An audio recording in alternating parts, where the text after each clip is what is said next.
Zübeyir. Balam paka seküktat yemeydi degan arsanlar balanlarga muş seviştirmeli qilib beringlar. Men seviştirmeliga sebze, yağ, palak, go'sht qo'shib etdim. Zübeyirning chiroyi qarabla qanchalik o'rsig'ini bildinglar qachon. Men bunga 2 tal sebze cho'ngroq bir bashang go'sht ishlatdim. Sebze, yağni pakiz, aqla, pakiz yuvib etgandan keyin men ovqatni bilan uxlamay qopmushnoda qishmashni oldim. Mana esensiz joy kelib qoldim ya ishga kirib uzoq vaqt o'tirib ketdim ya meniki ma kuchim chinga qoldim qaralar sunib ketdi azroq qilgan ekan.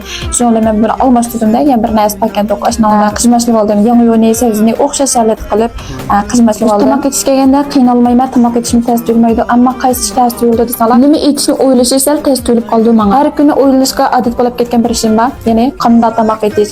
Mush oshxona kirgandan keyin mush tomoq etgan vaqtim qaraganda qanday tomoq etishni o'ylashga sal uzoqroq vaqtim ketib qoladi. Tomoq etishimning oldingi sharti cho'qim tomoq ochiq bo'lmaslik kerak, chunki tomoq ochiq bo'lib qolsa Zubeyr bilan Zubeyr yemaydi. Sizlarmi shunday aytsanlar, sizlarning bolanglar qaysi tomoqni ko'proq yoqtirib beradi, inkos rayona kezib qo'yinglar. Asli gapimiz kelsak, sebze, yong'ini qishmashlab bo'lgandan keyin go'shtni ushshaq qilib to'g'rab oldim.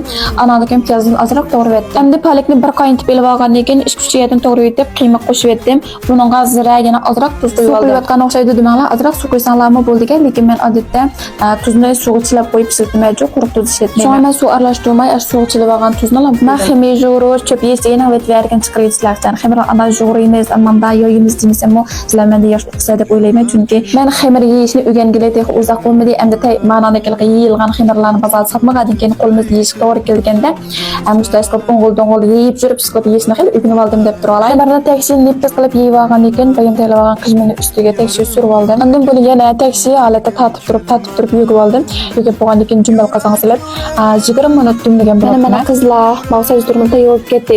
Tangladingiz desanglarmi mayli ish qilib pek o'xshab ketdi bu. Bolalarimiz pek yoqtirib ketdi. Sizlar bolalarga cho'qim oilaga etib beringlar. Buni albatta qetiq bilan yesak ham bektetiydi. Zübeyir.